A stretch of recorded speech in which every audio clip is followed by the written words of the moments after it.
Break के बाद एक बार फिर से स्वागत है आप सभी का। सदन में वित्त मंत्री सुरेश खन्ना ने बजट पेश करते हुए आज कहा कि वित्तीय वर्ष 2023-24 के लिए जीएसडीपी में वृद्धि की दर 19% अनुमानित की गई है।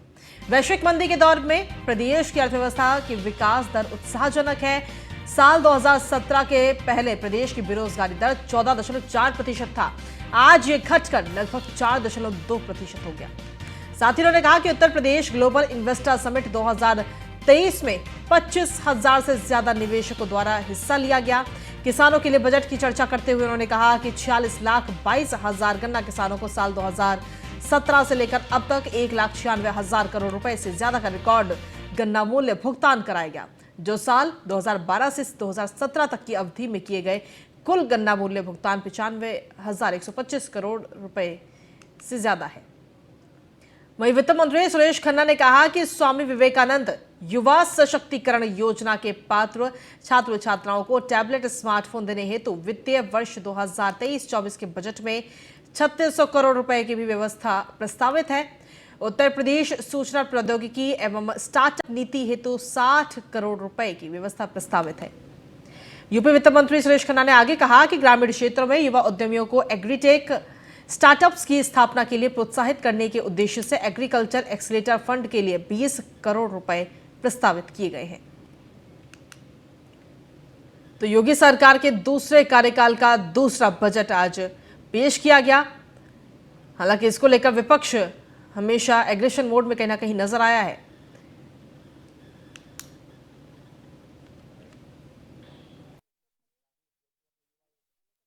उत्तर प्रदेश स्टार्टअप नीति 2020 के अंतर्गत कृषि, चिकित्सा एवं स्वास्थ्य, ऊर्जा, खादी, शिक्षा, पर्यटन, परिवहन आदि क्षेत्रों में स्टार्टअप को बढ़ावा दिया जा रहा है।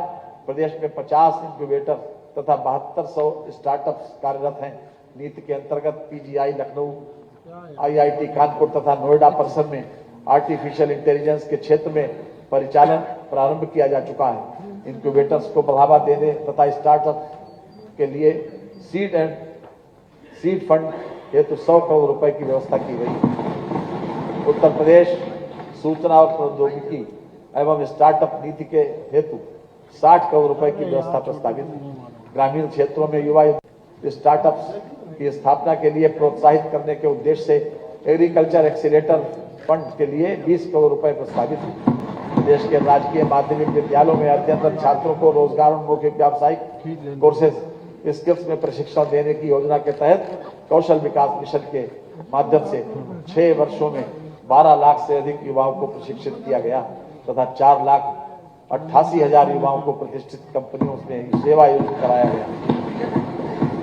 युवा अधिवक्ताओं को कार्य के शुरुआती 3 वर्षों के लिए किताब एवं पत्रिका क्रय करने हेतु आर्थिक सहायता प्रदान किए जाने के लिए 10 करोड़ रुपए तथा युवा अधिवक्ताओं के लिए कार्पस फंड हेतु 5 करोड़ रुपए की व्यवस्था प्रस्तावित है। प्रदेश के प्रत्येक मंडल में एक आवासीय विद्यालय की स्थापना की गई है। प्रधानमंत्री श्रम योगी मानधन योजना के अंतर्गत अब तक 6,65,977 लाभार्थियों का पंजीकरण किया जा चुका है। प्रदेश में 5,021 रोजगार मेलों का आयोजन कराया गया, जिनके माध्यम से 7,29,000 से अधिक अभ्यर्थियों को रोजगार उपलब्ध कराया गया।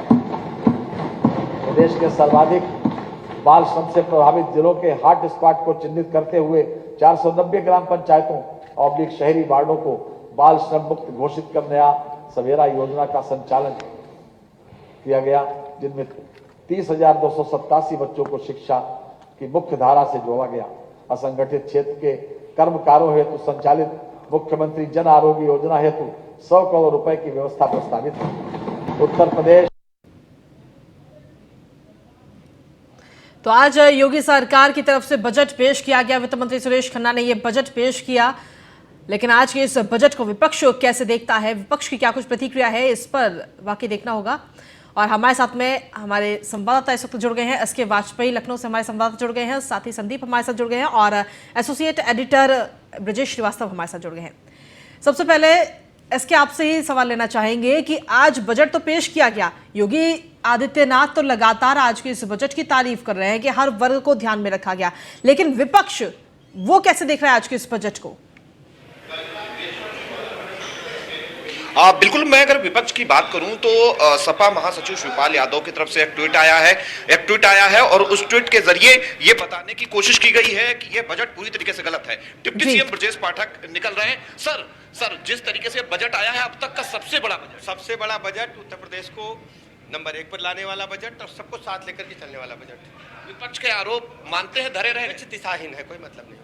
3.5 लाख से 6 लाख करोड़ से ऊपर का बजट सर।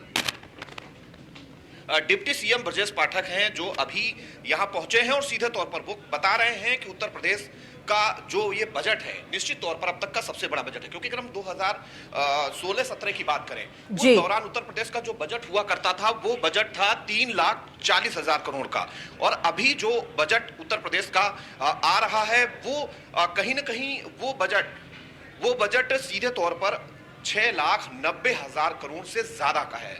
तो सीधे तौर पर ये चीजें स्पष्ट तौर पर दिखाई दे रही हैं कि उत्तर प्रदेश सरकार कोशिश जरूर कर रही है और वो कोशिशें जमीन पर कितनी उतरेगी ये देखना महत्वपूर्ण होगा। और विपक्ष जरूर ये सवाल लगा रहा है। सपा महासचिव शिवपाल यादव की तरफ से एक ट्वीट आया है जिसमें उन्होंने कही है ये बात कि अधिकारियों ने आंकड़ों की बाजीगरी की और उस बाजीगरी के जरिए कहीं ना कहीं ये बजट प्रस्तुत कर दिया। अब देखना यह है कि इन सारे आरोपों को लेकर किस तरीके की प्रतिक्रिया पार्टी की तरफ से आती है। हालांकि अभी हमारी डिप्टी सीएम से भी बात हो रही थी, उनका भी कहना था कि विपक्ष के आरोप धरे के धरे रह गए और भारतीय जनता पार्टी की सरकार ने अब तक का सबसे बड़ा बजट प्रस्तुत कर दिया है।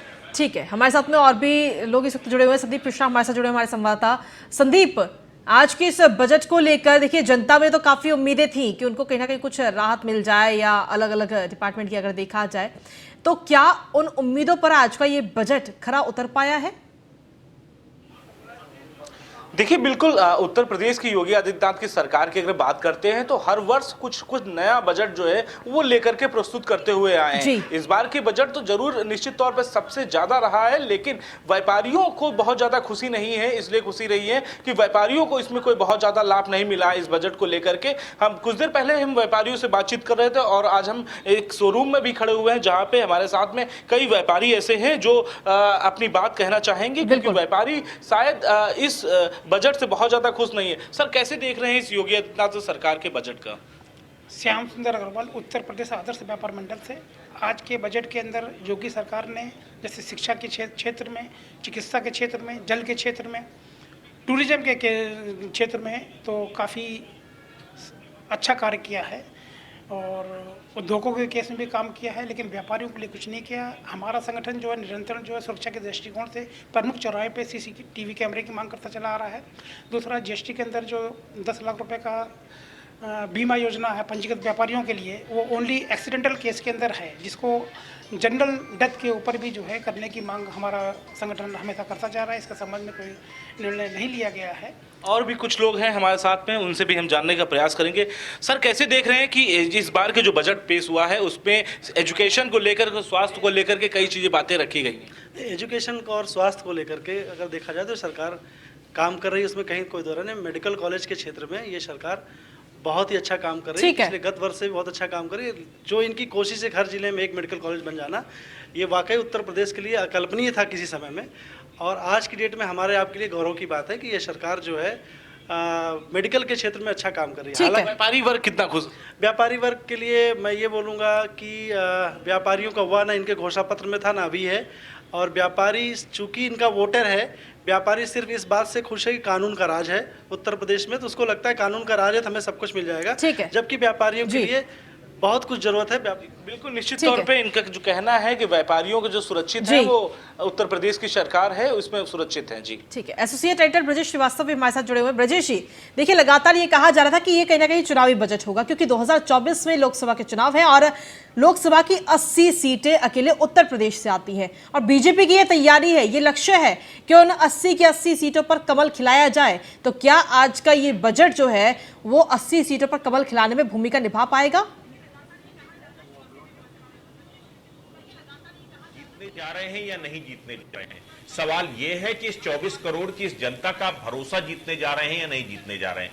लगातार एक के बाद एक जो बजट है, अगर आप पहले बजट से देखिए तो पहला बजट किसानों को समर्पित था, उसके बाद जो दूसरा बजट था, तीसरा बजट था, चौथा बजट था, अलग अलग, कोई औद्योगिक विकास के लिए, कोई महिला।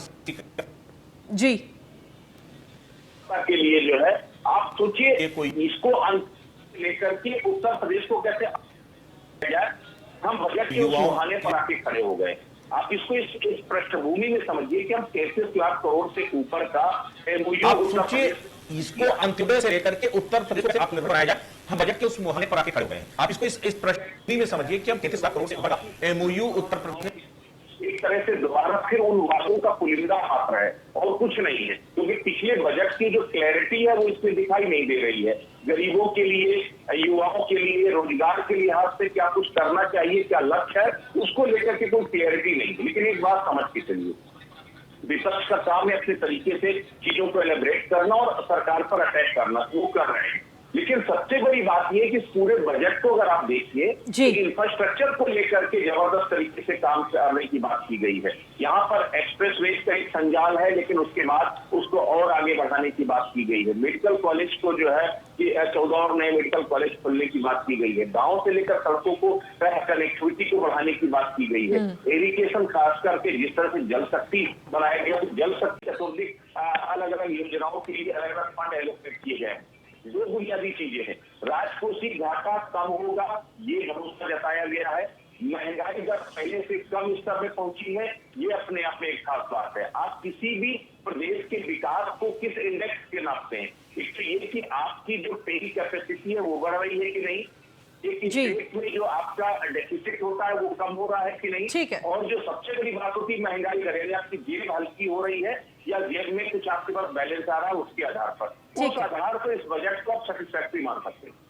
ठीक है, चलिए शुक्रिया आप सभी का तमाम जानकारी देने के लिए। तो कुल मिलाकर आज का ये बजट पेश कर दिया गया और अब इस बजट को लेकर के विपक्ष की क्या कुछ है इसके लिए थोड़ा इंतजार करना होगा। लेकिन हालांकि सरकार लगातार ये कह रही है कि हमने आज के इस बजट में हर वर्ग का ध्यान रखा है। खबरों का सिलसिला न्यूज़ इंडिया पर यूं ही लगातार जारी है। फिलहाल इस बुलेटिन में इतना ही। नमस्कार।